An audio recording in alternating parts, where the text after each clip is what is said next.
First contact and fall. The Zenith Empire's arrival didn't come with Hollywood dramatics.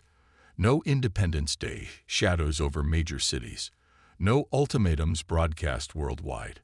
Just the sudden, terrifying silence of every satellite in Earth's orbit going dark simultaneously. Commander Sarah Chen stood at her station aboard the International Defense Platform Aegis, watching as the primary communications array flatlined.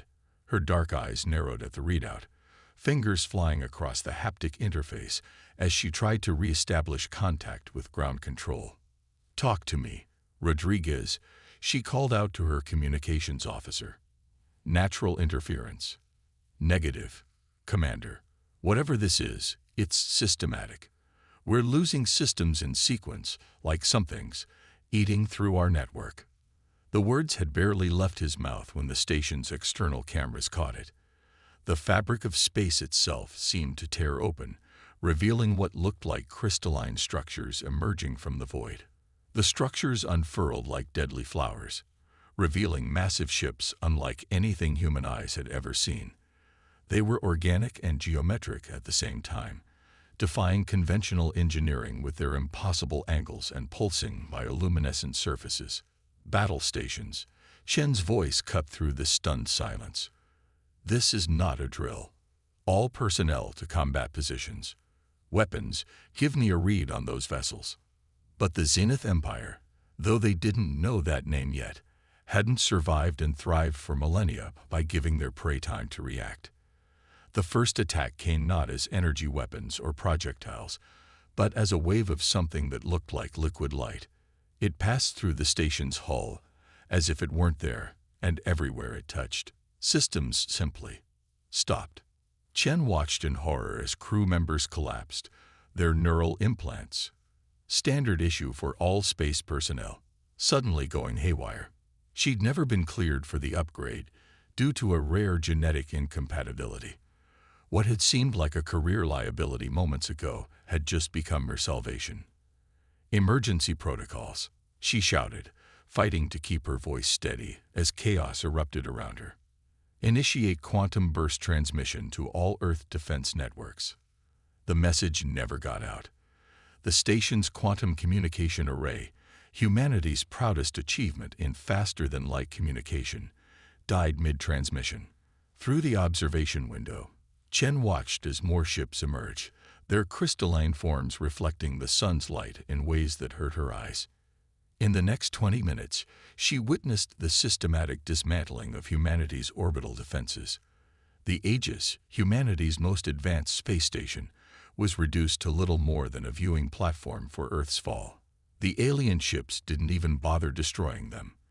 They simply neutralized every piece of advanced technology, leaving the station and its crew floating helplessly. But Sarah Chen hadn't become the youngest commander in the International Space Defense Force by giving up. As her crew slowly recovered from their implant failures, she was already formulating a plan. The station's emergency pods, purely mechanical systems with minimal electronics, might still work. "Listen up," she gathered her dazed crew. "We're evacuating. Manual override on all pod launches. Minimal electronic signatures. We go dark, we go quiet, and we survive to fight back."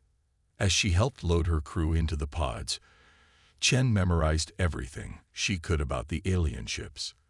Their movement patterns, their attack methods, the way they seemed to prioritize targets. Every detail could matter later. The last pod was ready to launch when the second wave of attacks began. This time, the aliens weren't content with merely neutralizing technology. Beams of coherent light sliced through orbital platforms like paper, turning humanity's proud defense network into space debris. Chen had just sealed herself into the final pod when she saw something that gave her hope. A pattern. The alien ships, for all their advanced technology, moved in predictable ways. They were methodical, precise, and utterly inflexible. Like an immune system responding to invaders, they followed clear protocols. As her pod detached from the dying station, Chen's mind was already racing.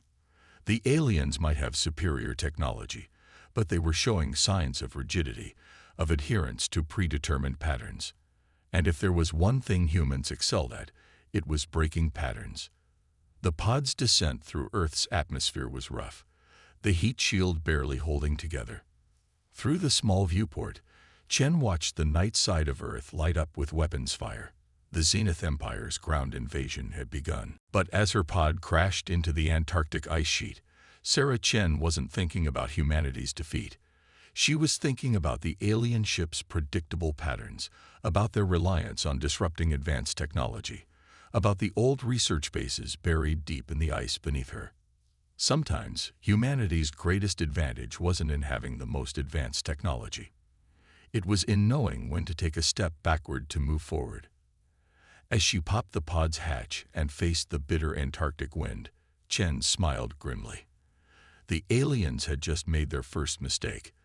They'd left survivors. The hidden base. The Antarctic winds howled across the ice sheet like angry spirits, but Sarah Chen barely noticed the cold. Her attention was fixed on the ancient steel door buried in the glacier wall, a relic from the Cold War that might now hold the key to humanity's survival. "Research Station Omega," she muttered, brushing ice from the faded markings.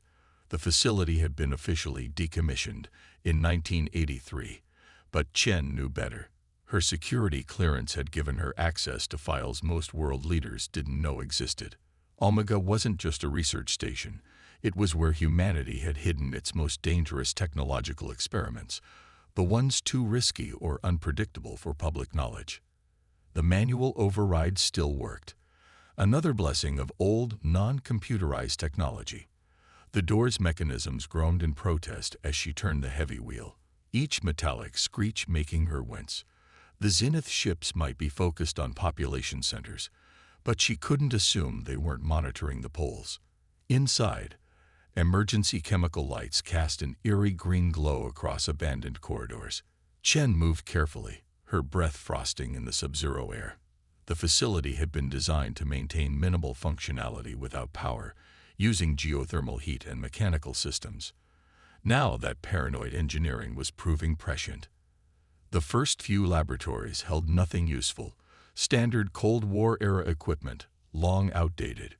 But as she descended deeper into the facility, the technology began to change. Newer equipment appeared, carefully isolated from external networks. Then she found what she was looking for. Laboratory 7. Project Blacklight, she whispered, reading the worn plaque. This was where Earth's scientists had experimented with technology reverse-engineered from the Roswell crash, before bureaucracy and budget cuts had shut everything down. The official story was that nothing useful had been salvaged. The reality, as Chen was about to discover, was far different. The lab's central chamber housed what looked like a massive Faraday cage, but the metal mesh was woven with materials she didn't recognize. Inside stood 3 devices that seemed to defy conventional engineering. Their surfaces rippled like liquid metal, but maintained rigid geometric patterns, similar to the Zenith ships. "Hello, Commander Chen," a voice spoke from the shadows, making her spin around, hand reaching for her sidearm. An elderly man stepped into the light, his white hair wild, and his lab coat yellowed with age. "I'm Dr. Marcus Kane. I've been expecting someone to find us eventually." "Us?" Chen asked, weapon still raised. Kane gestured to the darkness behind him, and more figures emerged. A dozen scientists and engineers, all supposedly retired years ago. They'd been here all along, working in secret, preparing for a day they hoped would never come. "We detected the Zenith Empire's arrival," Kane explained, using the name she'd only learned from her pod's brief contact with other survivors during descent.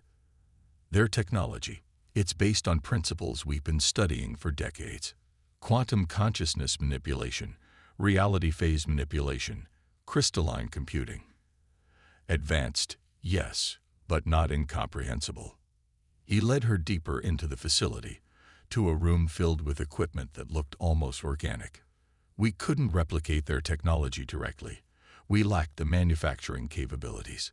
But we found alternatives, ways to disrupt their systems using Earth's unique magnetic field patterns.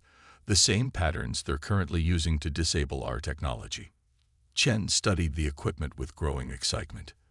Their ships move in patterns, she said. Predictable ones. Like an immune system, Kane finished. Exactly.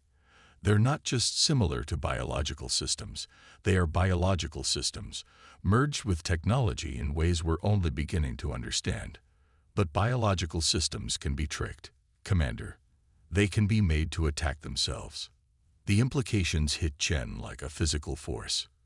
You've developed a way to turn their own technology against them. The implications hit Chen like a physical force. You've developed a way to turn their own technology against them. Kane's smile was grim. Better. We've developed a way to make them turn against each other. Their ships operate on a quantum-entangled network. It's what makes them so coordinated, so efficient. But quantum entanglement is delicate.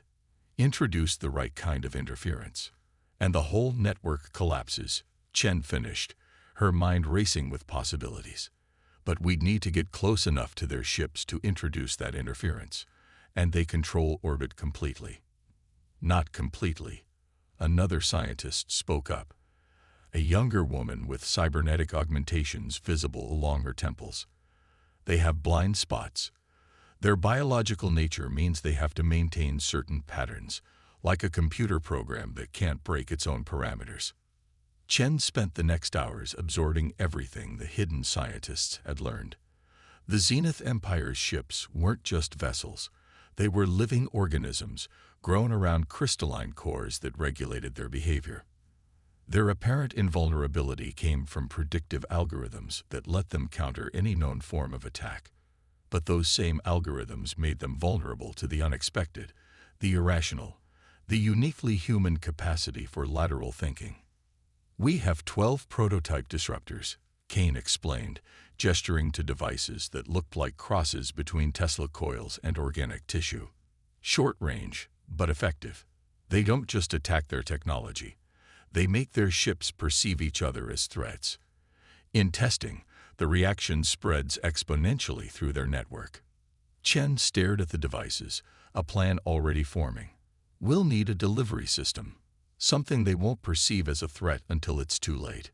She turned to Kane. How do you feel about turning this entire facility into a trap? Kane's eyes lit up with an almost manic gleam. Commander, we've been preparing this place as a trap for 30 years. We just never knew who we were trapping. Above them, through hundreds of meters of ice, the Zenith Empire's ships continued their systematic conquest of Earth. Unaware that in a hidden base at the bottom of the world, humanity was preparing to teach them the true meaning of adaptation, turning the tide. Their overconfidence is their weakness, Chen said, studying the holographic map Dr. Kane's team had cobbled together from mechanical radar systems. Red dots marked Zenith Empire vessel positions, forming perfect geometric patterns across Earth's surface. Look at these formations. They're not even trying to hide their movements. 3 weeks had passed since she'd found the hidden base. 3 weeks of careful planning, of watching the aliens' patterns, of preparing the trap that would either save humanity or fail spectacularly. The Zenith Empire had already established processing centers in major cities, systematically dismantling Earth's infrastructure and replacing it with their crystalline technology. The latest intel from our surface contacts confirms it. Dr. Zhang, the team's xenobiologist, pointed to several locations. They're building integration nodes, trying to incorporate Earth itself into their network. They don't just want to conquer us. They want to make our planet part of their collective. Chen nodded, watching the pattern shift. The enemy ships moved like schools of fish, each movement precisely calculated to maintain optimal coverage. Beautiful in a terrifying way. But their very precision made them predictable. Launch sequence is ready, Kane announced, entering the command center they'd built in the depths of the facility. All 12 disruptors are primed and synchronized. The carrier wave will mask them as standard background radiation until activation. The plan was audacious, perhaps even insane. They'd modified the entire facility's geothermal power system to create a massive electromagnetic pulse generator. But unlike traditional EMPs, this one would carry Kane's disruptor signal, a carefully engineered quantum virus that would turn the Zenith ship's own network against them. Surface teams are in position. The young cybernetics expert, Dr. Rivera, reported.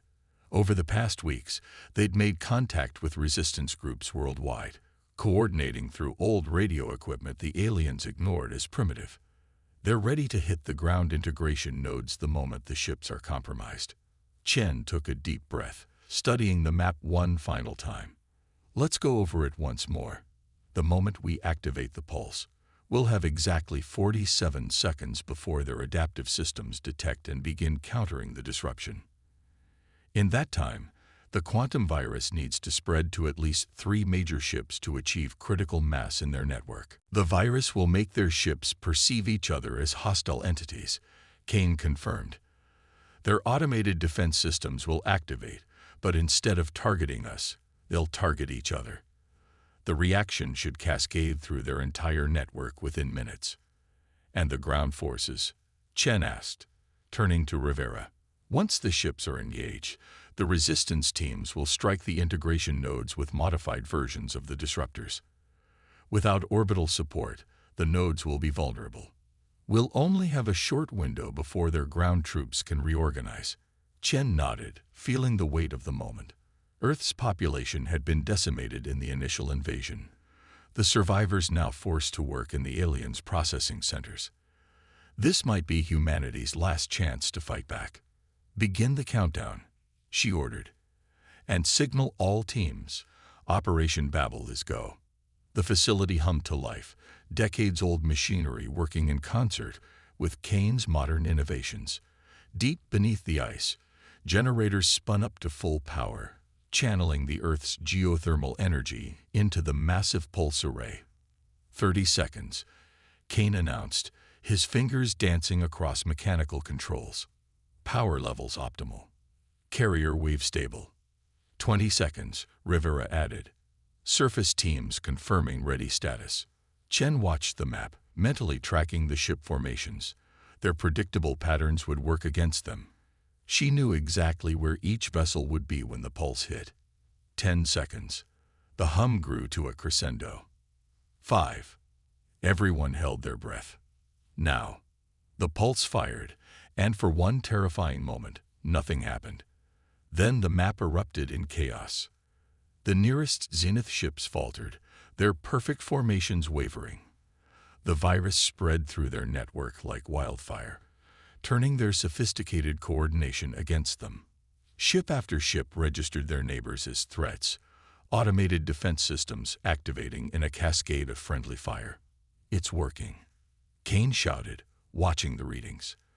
The virus is spreading faster than projected. Their entire South Pacific fleet is compromised. On the surface, resistance teams sprang into action. Using equipment modified by Kane's team, they struck at the integration nodes while the aliens' orbital support was in chaos. The nodes, dependent on the ships for protection, began falling one by one. Multiple confirmed hits, Rivera reported, grinning. Ground forces are in disarray. They've lost coordination with their ships.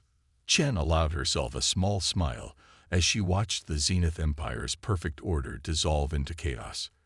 Dozens of ships now engaged in combat with their own fleet, their biological components unable to distinguish friend from foe through the virus's interference. But her satisfaction was short-lived. A new pattern was emerging on the map. The unaffected ships were adapting, changing their behavior in ways they hadn't seen before. They're learning, she realized, watching the tactical display. Faster than we anticipated. Kane, how long until the virus reaches critical mass? 2 minutes, he replied, concern evident in his voice.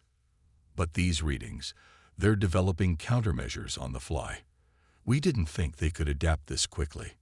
Chen's mind raced. The plan was working, but not fast enough.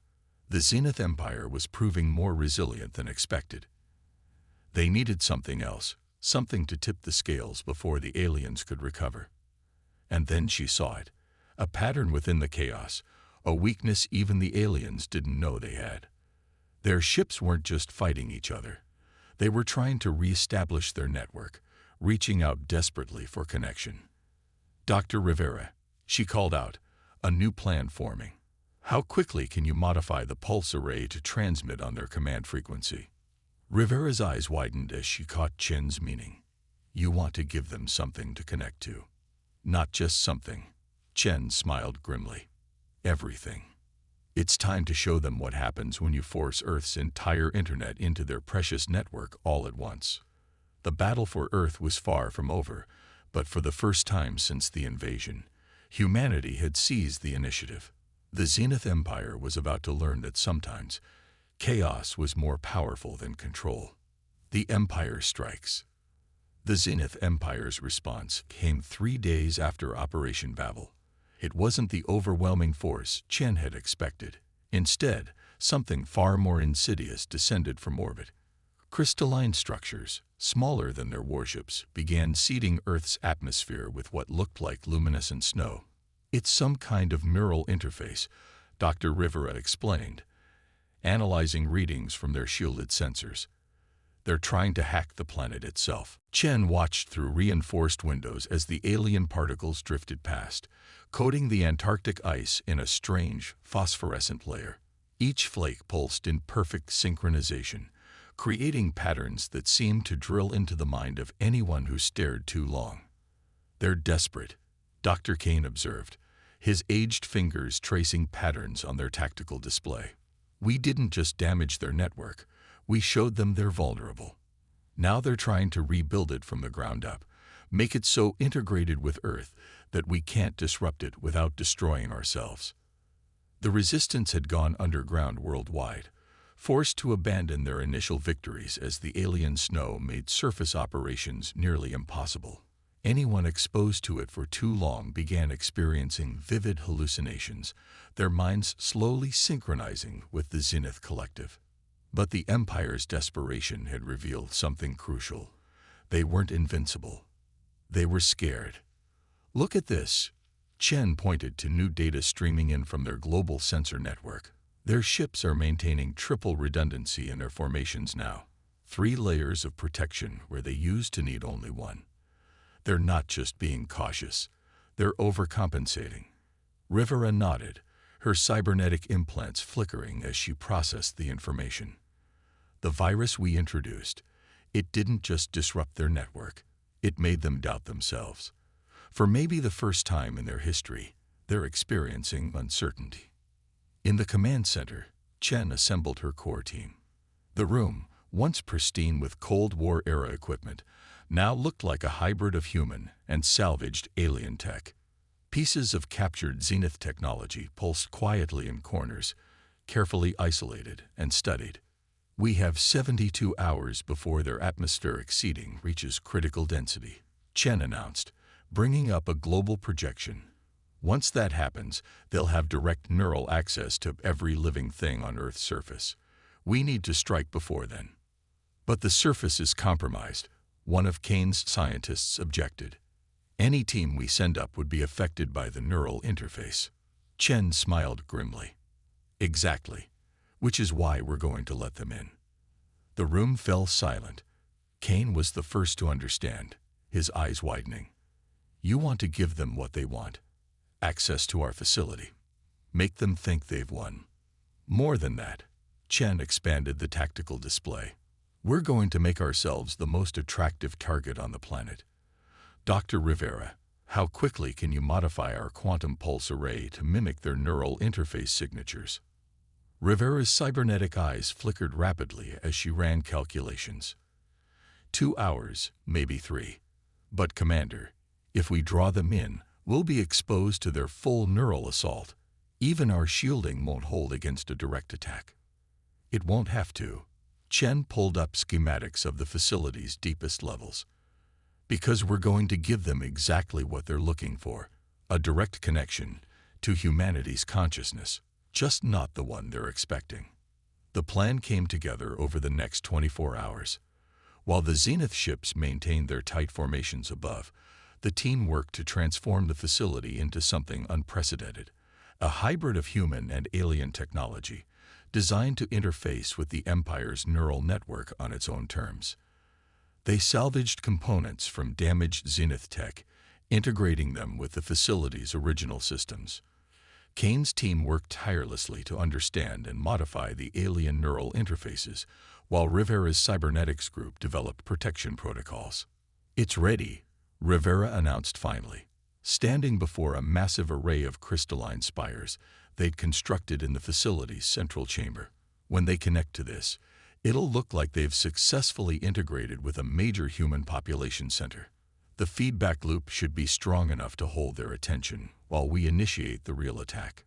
Chen studied the array, watching patterns of light pulse through its structure. "And the package." Kane held up what looked like a small crystal, no bigger than a thumbnail. "Humanity's gift to the Zenith Empire. Every piece of information we've ever created. Art, music, literature, dreams, fears, hopes, all compressed into a quantum matrix designed to interface with their collective consciousness. The ultimate logic bomb," Rivera added with a grim smile. "They want to understand humanity. Let's give them everything at once." Chen nodded, checking the time. The alien snow had covered most of Earth's surface now, its neural tendrils reaching deeper by the hour.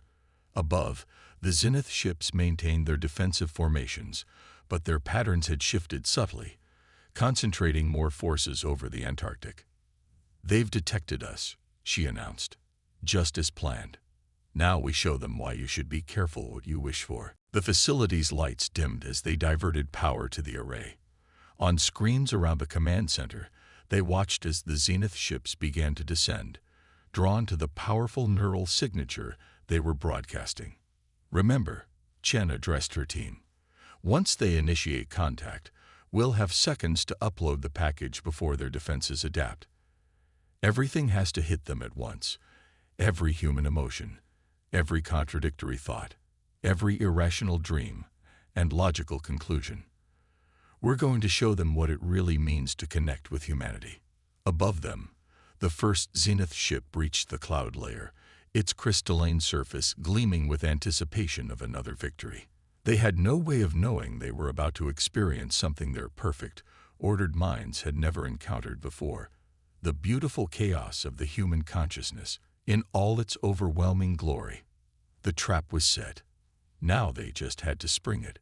Liberation. The Zenith Empire's flagship descended through the Antarctic storm like a crystal mountain, its surface reflecting the aurora australis in impossible patterns. Behind it, dozens of smaller ships moved in perfect formation, their neural interfaces reaching out hungrily toward the facility's signal. "Connection attempt detected," Rivera announced, her cybernetic implants pulsing rapidly. "They're trying to integrate with the array." Chen stood at the center of the command room, watching as humanity's greatest gamble unfolded. "Let them in. Gradually. Make them work for it." The facility's hybrid systems hummed as they engaged with the alien network. Through their monitors, they could see the Zenith ship's excitement, their crystalline structures pulsing brighter as they detected what seemed to be a massive concentration of human consciousness. "They're fully committed," Kane reported, monitoring the quantum readings. "All ships are now linked to the array. Package is primed for upload." Chen took a deep breath. Everything had led to this moment. "Dr. Rivera, initiate Protocol Pandora." Rivera's fingers flew across the controls. "Uploading. Now." For a single heartbeat, nothing happened. Then the world exploded in light. The massive database of human consciousness. Every book, song, dream, and nightmare. Every contradiction and irrationality. Every hope, fear, and impossible desire surged through the neural interface and into the Zenith collective consciousness. Centuries of perfect order confronted millennia of beautiful chaos. The effect was immediate and catastrophic. The flagship's crystalline surface began to fracture, patterns of light racing across its surface in increasingly erratic ways. Other ships in the formation started to vibrate, their perfect geometric forms distorting as they tried to process the overwhelming flood of human experience.